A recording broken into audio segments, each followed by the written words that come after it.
All right, let's dive straight into this explainer.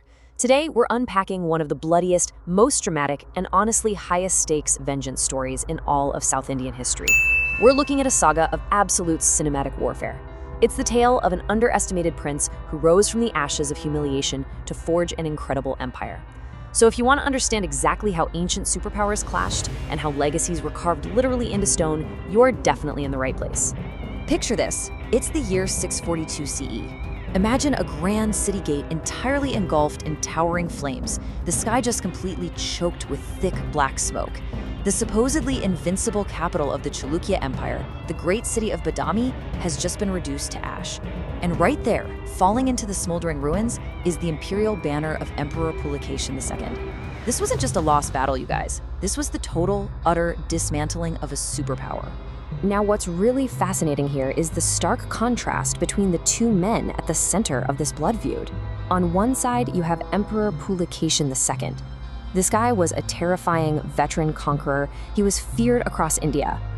He had successfully repelled the mighty Harsha of Kannauj, and more importantly for our story, he had previously invaded the Pallava kingdom, completely humiliated King Mahindravarman I, and actually laid siege to their capital of Kanchipuram. And on the other side, you have Mahindravarman's son, Narasimhavarman I, a young, supposedly inexperienced Pallava prince. But where Pulakeshin just saw weakness, there was a quiet, simmering vow of total vengeance. Because Narasimhavarman wasn't just a prince of the arts, he was a formidable physical warrior.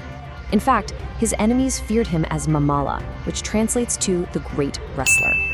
Moving into Section 2, the rise of Mamalla and the Triple Battles. So around 630 CE, Pulakeshin makes what turns out to be a massive miscalculation. He marches his invincible forces straight back into Pallava territory. But Narasimhavarman didn't just cower behind his city walls. Instead, he joined forces with his brilliant commander-in-chief, General Paranjothi, and together they met the Chalukya invaders head-on. We see this play out in 3 brutal consecutive battles, first at Parialai, then Manimangalam, and finally Suramara. Just imagine the absolute chaos. Infantry clashing, devastating elephant charges, storms of arrows. The Pallavas were putting up a defense unlike anything Pulakeshin had ever encountered. Right, so the crucial turning point happens at Manimangalam, and to put this into perspective, this battlefield was just 20 miles away from the Pallava capital of Kanchipuram. It was dangerously close.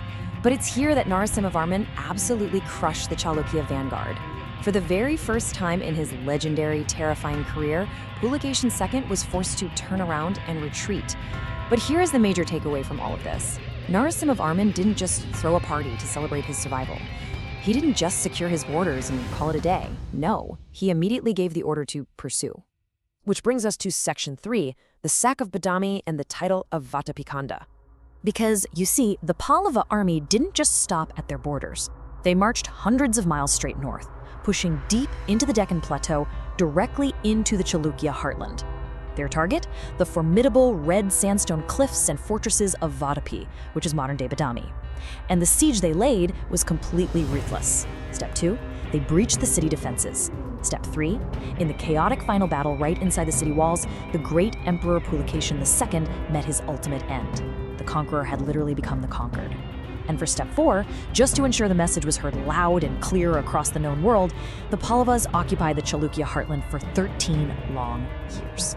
Narasimhavarman wanted to make absolutely sure this victory echoed through eternity, so he took on 2 immortal titles. We already talked about Mamalla, the great wrestler, but now he claimed Vatapikonda, which literally means the conqueror of Badami.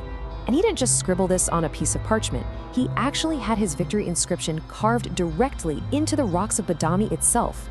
It was just the ultimate statement of dominance. But there's this incredible human element to the story that I find just fascinating. It's the deep emotional and spiritual aftermath of all this massive bloodshed. General Paranjothi, that brilliant commander who helped orchestrate the entire counter-invasion, he returned to Kanchipuram laden with absolutely unimaginable war booty, but the sheer toll of the violence had changed him. He famously renounced warfare entirely. He transformed his entire life and actually became the revered Shaivite saint known as Sirutandar Nayanar. It's a really profound reminder that behind all these grand geopolitical shifts, there were real human beings dealing with the heavy, heavy consequences of war. Moving on to Section 4, the naval expedition to Ceylon. Now, you might be wondering, with all these land sieges and dusty battlefields, was Narasimhavarman's military genius just restricted to land? To really grasp the scope of his power, we have to pivot our attention to the open seas of the Bay of Bengal. And the short answer to that question? Absolutely not.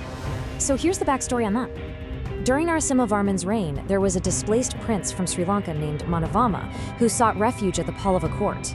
But Manavama wasn't just freeloading as a guest. He actually fought alongside Narasimhavarman during that bloody, desperate siege of Badami we were just talking about. He earned the Pallava king's deep respect right there in the trenches. So, to return the favor to a loyal ally, Narasimhavarman did something pretty extraordinary.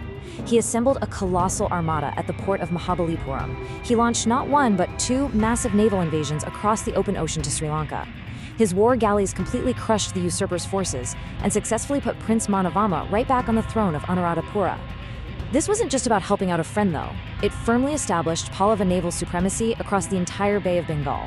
Which leads us to Section 5, Conclusion, an international superpower. When you take a step back and look at his final legacy, it's honestly staggering. Narasimhavarman I was never defeated in battle. Let that sink in. He avenged his father's humiliation, and he completely dismantled the greatest empire in the Deccan.